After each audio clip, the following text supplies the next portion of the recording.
안녕하세요. 정치빈입니다. 지금이 3월 21일 금요일인데 아직까지도 뭐 헌법재판소 선고, 윤 대통령의 건은 안 나오고 있습니다. 일정이. 다들 이것만 좀 기다리고 있는 것 같은데 뭐 언제 나올지 모르는데 한번 지켜봐야죠. 뭐 어쨌든 뭐 한덕수 총리 일정이 잡혀서 그 다음 날 뭐 그 이후에 나올 거라고 다들 보고 있으니까 일단은 그래서 저는 좀 오늘은 다른 주제를 좀 잡아봤습니다.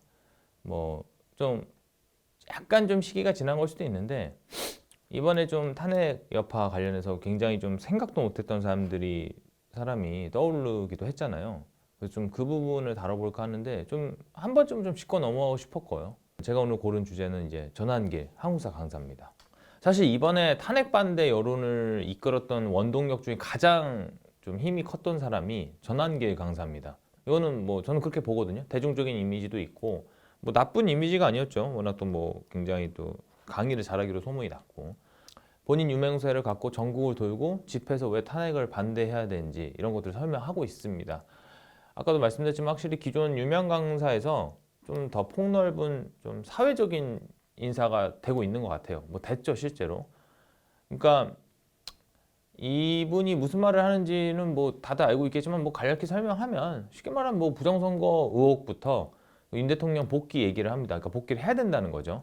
그리고 뭐 계엄은 잘못됐지만 탄핵까지는 아니다. 이 논리를 계속 이렇게 펼치고 있는데 제가 최근에도 뭐 정 강사가 국회 가끔 오는데 저도 이렇게 갈 때가 있는데 사실 저는 좀 이렇게 그분이 이제 정 강사가 하는 얘기를 계속 들으면서도 내용이 막 귀에 들어오기보다는 저 사람이 왜 이런 활동을 할까? 이런 거를 좀 고민해 보게 되더라고요. 그래서 영상을 만들게 됐고. 그래서 오늘 그냥 좀 분석, 뭐 전 나름의 분석이죠. 근데 제 약간 좀 의견에 가까웠긴 한데 어쨌든 좀 해보겠습니다.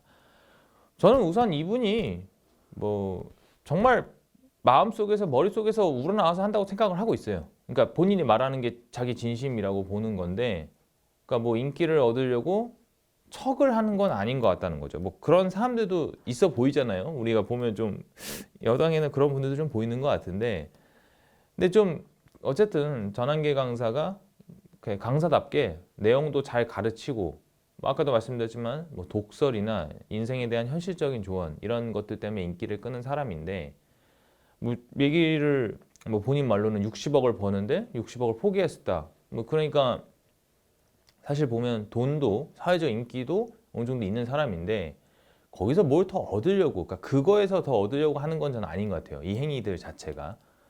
어쨌든 이런 목소리를 내면 굉장히 감수할 부분이 많고 사실 손해보는 게 더 많습니다. 그럼 뭘까를 생각을 해보면 사람들이 많이 얘기를 하는 게 이 사람이 이제 국회의원이 되려고 하는 게 아니냐, 그러니까 배지를 달려고 하냐가 제일 많은 비판이었죠. 굉장히 뭐 좀 자연스러운 시각으로 봅니다, 저는. 아무래도 이렇게 정치 발언을 했다는 게 그런 배경이 있을 수는 있으니까요. 근데 저는 이제 소위 말하는 배지를 달려고 이렇게까지 할 필요가 있을까 싶거든요. 저는 그러니까 그렇게는 안 본다는 거예요. 우선 전환길 씨는 본인은 정치 안 하겠다고 말은 했습니다. 근데 이제 그걸 넘어서서 소위 말하는 이 배지를 달리고 이렇게까지 할 필요가 있을까 싶은 거예요. 저는 이게 무슨 말이냐면 전환길 강사 정도면 사실 그냥 뭐 지난 총선이든 다음 총선이든 나 정치할게요 하면서 공천 신청하면 배지 다는 게 어렵진 않습니다.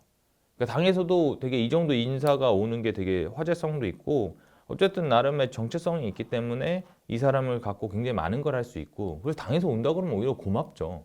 그래서 좀 괜찮은 지역구를 줄 거예요 아마. 제가 만약에 국민의힘이면 그럴 것 같거든요.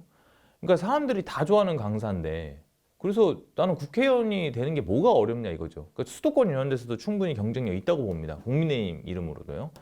저는 그래서 뭐 이분이 배지를 노린다기보다는 단순하게 그런 것보다는 더 큰 영향력을 가질 가능성을 노리는 거 아니냐고 싶은 거예요.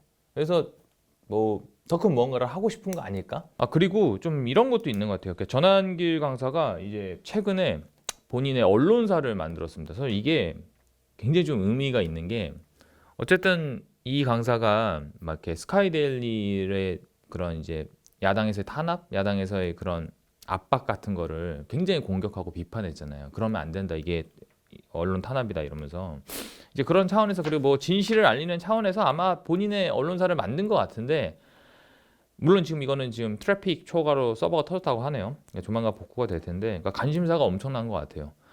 근데 제가 이제 드리고 싶은 말은 아까도 말씀드렸던 연장선상인데 본인의 영향력을 이렇게 더 키우는 겁니다. 그러니까 굉장히 지금 사회적이든 정치적인 영향력이 굉장히 늘어날 수 있는 루트를 굉장히 만들어가고 있어요. 저는 이런 것들이 되게 의미심장하다 보고 있고 여러분들도 좀 더 봤으면 좋겠습니다. 그러니까 저는 꼭 이분이 정치를 한다 이렇게만 보지는 않아요. 그러니까 정치를 할 것이라고 보지는 않는데 아까도 말했던 더 큰 걸, 더 큰 영향력을 추구하는 거 아닐까라는 생각이 드네요. 좀 재밌는 그런 차원에서 여론조사가 하나 있어서 말씀을 드리면 여론조사 기관 STI가 유튜브 채널 사장 남청동 의뢰로 3월 11일부터 12일까지 실시한 여론조사에 따르면 그 범보수 진영 대선 후보 적합도에서 김문수 장관이 18.9%로 가장 높고 한동훈 전 대표 11.8, 오세훈 시장 8.3, 홍준표 시장 7.2였고 전환기 씨가 5.0이 나와요.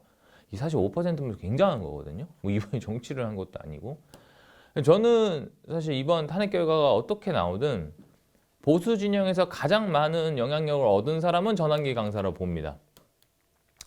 이게 뭐 대선은 당연히 이어지겠지만 탄핵이 된다면 어떻게 될지 모르겠지만 또 저는 전환기 씨 꼭 중심이 아니어도 어쨌든 정당으로서 힘이 모아질 수 있다고 보는 거예요. 그리고 저는 어쨌든 뭐 더 국민의힘보다 더 강경 보수당, 뭐 자유통일당이 들어갈 수도 있고 새로운 당을 만들 수도 있고 이런 원동력이 생긴다는 거죠. 이 지지율 자체가. 그리고 이게 아니더라도 어쨌든 뭐 결국 주변 사람들 권유로 여러 가지 상황적으로 해서 정치판에서 위치를 잡게 될 거라고 저는 봅니다. 이 주변 권유가 분명 엄청날 거고 이걸 뿌리치기 힘들 거예요. 그러니까 돈이나 명예 이런 그러니까 제가 말한 명예라는 건 사회적 명예를 이미 얻은 사람이기 때문에 정치적인 명예를 얻을 수 있는 기회가 되는 거죠. 그러니까 그렇게 되다 보면 결국에 이게 호랑이 등에 타는 상황이 될 수 있다는 거예요. 내리고 싶어도 못 내리는. 물론 이건 다 저의 추측입니다. 하지만 분명 이런 에너지들이 쉽게 꺼지지 않고 누군가한테 분출돼야 되는 상황을 가야 되면 좀 생각도 못한 방향으로 일이 생길 수 있다고 보거든요. 그러니까 어쨌든 이 모든 것들이 계엄 여파 등이고 아직도 진행 중이잖아요. 그 탄핵 그 결과도 안 났으니까. 그렇기 때문에 좀 이런 부분 뭐 작은 사이드지만 여러 가지의 의미를 담은 좀 주제 한번 다뤄봤고요. 오늘 좀 또 여러 가지 좀 다뤄봤는데 뭐 전환기 강사에 다룬 거죠. 어쨌든 또 탄핵 결과 나오면 또 그거에 대한 또 얘기를 해볼 수 있을 것 같아요. 네, 정치빈이었습니다.